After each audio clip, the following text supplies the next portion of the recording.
նշանակած կադրերն են։ Մենք հայտարարել ենք, որ ամսի 8-ից սկսած, որ նախ եւ առաջ չենք ընդունում ընտրության արդյունքները եւ հետամուտ ենք լինելու իրավական ճանապարհով ամբողջ գործիքակազմը օգտագործելուն եւ ըստ այդմ քայլեր ձեռնարկել ենք։ Նախ դիմեցինք վերահաշվարկի համար ամբողջ Երևան քաղաքում եւ նաեւ որոշ մարզային ընտրատարածքային ընտրական հանձնաժողովներ, այնուհետեւ դիմում ներկայացրեցինք Կենտրոնական ընտրական հանձնաժողով ազգային ժողովի հունիսի 7-ի ընտրությունների արդյունքներն անվավեր ճանաչելու եւ վերաքվեարկություն նշանակելու խնդրանքով դուք հավանաբար ներկայ եք եղել այդ նիստին, ուղղակի մեղմ ասած խայտառակություն էր, իրավական տեսանկյունից ոչ մի կարգ չէր պահպանվում, միջնորդությունները նորմալ քննության առարկա չէին դառնում եւ հաջորդ փուլը դատական ճանապարհն էր։ Մի քանի օր առաջ հայց էինք ներկայացել վարչական դատարան, որով վիճարկում ենք հունիսի 14-ի Կենտրոնական ընտրական հանձնաժողովի ընդունած որոշումներից մեկը, ինչպես գիտեք, երկու որոշում էր ընդունել հանձնաժողովը, դրանցից մեկը վարչական դատարան ենք բողոքարկել եւ այսօր արդեն մուտքագրեցինք դիմումը սահմանադրական դատարան, որով վիճարկում ենք ընտրությունների ամփոփումը։ Անվավեր ճանաչել ազգային ժողովի ընտրությունները։ Երկրորդ փուլ նշանակել։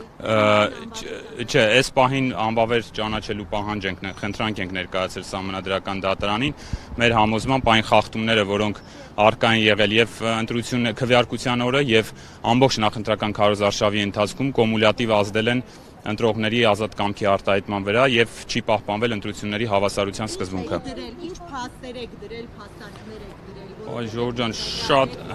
Իշխանությունը ընտրախախտումներով ընտրվելու հատկապես ընտրակաշառքներ շեշտում, դուք օրինակ եթե ասում եք, որ ընտրությունները չեն անցել այնպես, որ համապատասխանեն, լեգիտիմ լինեն եւ վիճարկման ներկայացրել, դուք ինչ փաստարկ եք դրել, օրինակ, որը կարող է սահմանադրական դատարանում համոզել։ Շատ են ապացույցները, մի քանի խմբի կարող եմ առանձնացնել, ակնառու խախտումը վարչական ռեսուրսի կիրառումն է եւ ռեպրեսիվ միջոցների օգտագործումը հենց քարոզարշավի ժամանակահատվածում։ Ճնշումները ոչ միայն քաղաքական ուժերի նկատմամբ, այլ առաջին հերթին հենց ընտրողների եւ ընտրազանգվածի նկատմամբ, այսինքն քաղաքացիների նկատմամբ այնպիսի միջոցների գործադրում, որ նրանք զերծ մնան օրինակ կոնկրետ դեպքում միասյան թևերի հավաքներին ներկայանալուն կամ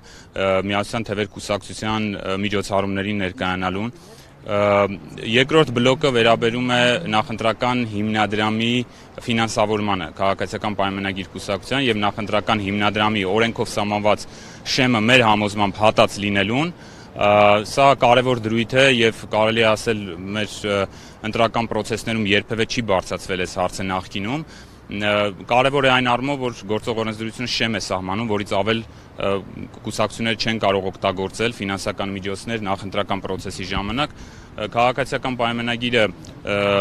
ամբողջ ծավալով օգտագործել է, կարելի է ասել, այդ միջոցները 800 միլիոն դրամի հայտարարագիր է ներկայացել, շուրջ 800 միլիոնի, բայց նախընտրական հիմնադրամում չեն ներառվել մի շարք ծախսեր, որոնք փաստացի կատարվել են մեր համոզմամբ, կամ ներկայացվել են ծախսեր, որոնք չեն համապատասխանում իրականությանը, այն ծավալով, որը որ ներկայացված է, մենք դրանք եւս բարձրաձայնել ենք ներկայացել ու դրա մասին նաեւ փաստարկված ներկայացրեցինք Կենտրոնական ընտրական հանձնաժողովին, խնդրեցինք փորձագետ ներգրավել ճիշտ հաշվարկներ կատարելու համար, որը մերժվեց մեր միջնորդությունը։ Քիչ առաջ Արամ Վարդևանյանը ասաց, որ իրենք միջնորդելու են, որ որոշ դատավորներ այս քննությանը չմասնակցեն։ Հնարավոր է դուք եւս այդպիսի պահանջ ունեք։ Նման մոտեցում այս պահին մենք չունենք, դա կախված կլինի նաև դատավարության ընթացքից, նիստերի ընթացքից։ Մենք համոզված ենք, եկել ենք սահմանադրական այն համոզման, որ չենք տեսնի այն վակխանալիան իրավական, որ տեսանք Կենտրոնական ընտրական հանձնաժողովում, եւ եթե սահմանադրական դատարանը մնա իր բարձունքի վրա, ապա կունենանք իրոք իրավաչափ վստահություն ունեք։ Որպես իրավաբան եմ ասում եւ սա որպես վերջին չնչին հույս, չեմ կարող նախակալ կարծիք արտահայտել այս պահին, ես հույս ունեմ, իսկ մեր պատմության մեջ եղել են այդպիսի դեպքեր, որ դատարանները առանձին դեպքերում իրապես խիզախություն են ցուցաբերել ամենավճռական պահերին եւ կայացրել են իրավաչափ որոշումներ, օրենքի եւ իրավունքի էությունից բխող։ Կարծում եք սա այդ դեպքն է։ Ես ասի հույս ունենք։ հույս ունենք, որ դա իրականություն կդառնա։ Եթե պատրաստ եք ընդունել դատարանի որոշումը։ Եթե չդառնա, մենք չենք ընդունում ընտրության արդյունքները, եթե չդառնա, ուղղակի Սահմանադրական դատարանը փաստորեն եւս մեկ անգամ կընդգծի, որ մաս է դառնում այն անօրինություններին, որ այսօր կատարվում են Հայաստանի Հանրապետությունում։ Ուժեղ Հայաստանի լիդերի հայտարարությունից, այսպես համախմբման դիմադիր դաշտում դուք պատրաստում եք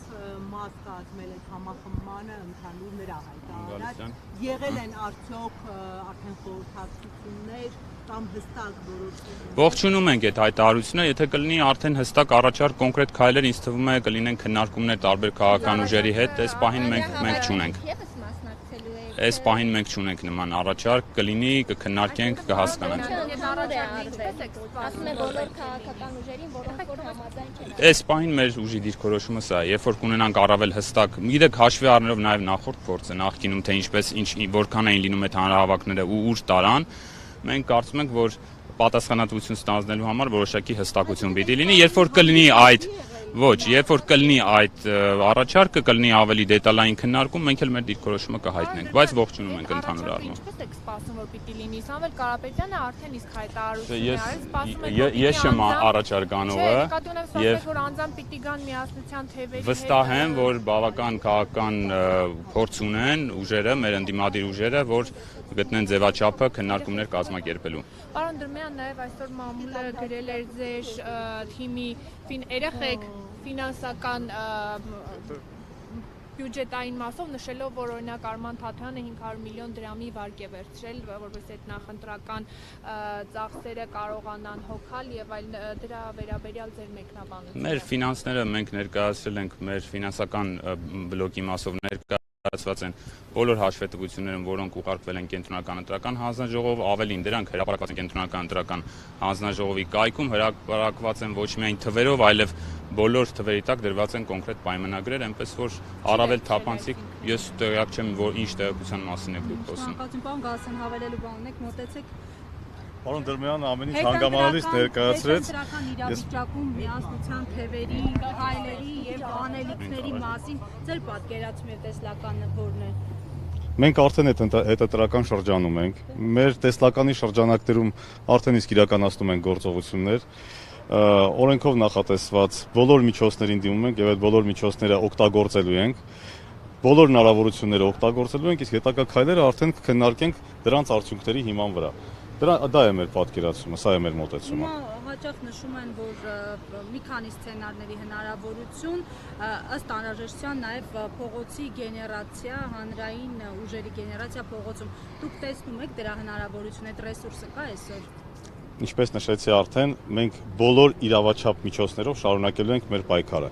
Այս պահին արդեն ունենք պատկերը եւ մենք գտնում ենք, որ ընտրությունները անցել են այնպիսի խախտումներով, որոնց արդյունքները մեզ համար ընդունելի չեն։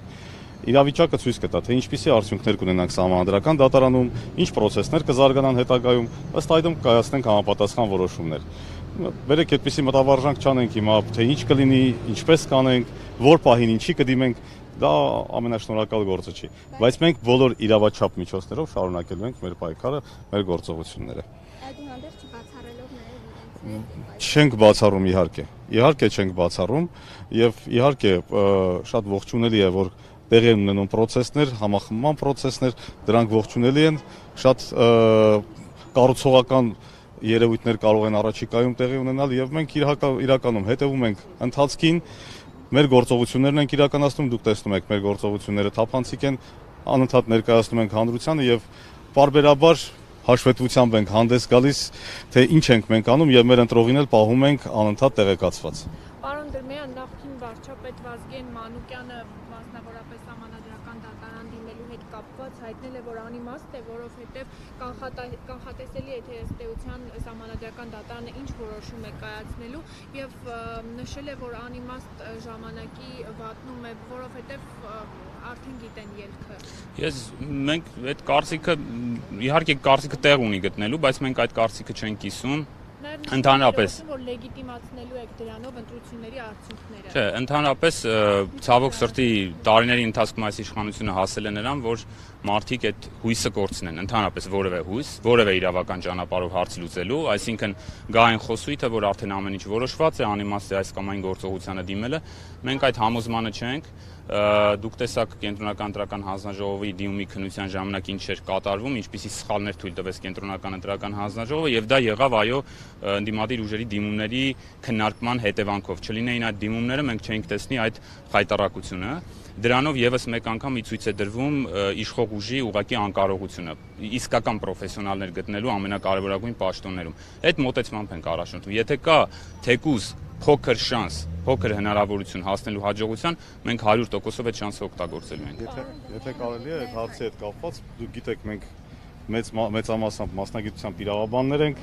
մենք մեր մասնագիտության նկատմամբ հարգանք ունենք։ Եվ հենց այդ հարգանքն է նաև մեզ ստիպում, որպեսզի մենք դիմումներ բերենք եւ դիմենք դատական ատյանների։ Սա կարևոր հանգամանք է։ Եթե մենք դատական ատյանները անտեսում ենք այսօրվանից իսկ եւ հայտարարություններ անում, որ գիտեք ինչ արդյունքները պետք է լինեն այսպեսին կամ այնպեսին, ի սկզբանե մենք դրանով նաեւ թիրախավորում ենք դատարաններին։ Բերեք տանք հնարավորություն դատարաններին, որպեսզի դատարանները դրսևորեն դատական ատյաններին բնորոշ եւ առանձնահատուկ այն մոտեցումը, այն արդարադատություն իրականացնելու իրենց հնարավորությունը, հետո եզրակացություններ անենք։ Եթե չանենք այս գործողությունը, բացառված չի, որ վաղը հենց մեզ ասեն, գիտեք ինչ, դուք այս հնարավորությունը ունեք եւ այդ հնարավորությունից չօգտվեցիք։ Հիմա որտեղ է ճշմարտությունը։ Օգտվել հնարավորությունից, թե բացառ օրենքով ընձեռված հնարավորությունը եւ ինչ որ քաղաքական հղումներ անել։ Կներեք ներողություն։ Բարև